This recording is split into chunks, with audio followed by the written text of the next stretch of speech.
ഒരുപാട് കാലത്തെ കാത്തിരിപ്പിന് ശേഷം ഗുരുവായൂരപ്പന്റെ അടുത്തേക്ക് ഒരു യാത്രയുണ്ട്. പരിഭവങ്ങളും സങ്കടങ്ങളും പരാതികളൊക്കെ ആയിട്ട് നടന്ന് ആ ശ്രീലകത്തിന്റെ മുമ്പിൽ അങ്ങോട്ട് എത്തുമ്പോ ഭഗവാനെങ്ങനെ കാണാം. ശംഖും ചക്രവും ഗതയും പങ്കജവുമായിട്ട് ചക്രവർത്തി ഭാവത്തിലുള്ള ഭഗവാന്റെ രൂപം അതങ്ങോട്ട് കാണുമ്പോ കണ്ണ് നിറഞ്ഞൊഴുകും, തൊണ്ടയിടറും, എല്ലാം മറന്നുപോവും. പരിഭവങ്ങളും സങ്കടങ്ങളൊക്കെ. ഗുരുവായൂരപ്പാന്നൊരു വിളിയുണ്ട്. ആ സമയത്ത് ശ്രീലകത്തുനിന്നൊരു നോട്ടമുണ്ട്. കാരുണ്യത്തിന്റെ കടലായ കണ്ണന്റെ നോട്ടം.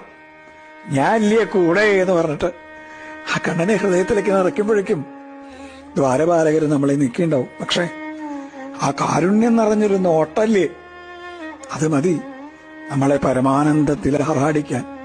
കൃഷ്ണ ഗുരുവായൂരപ്പ.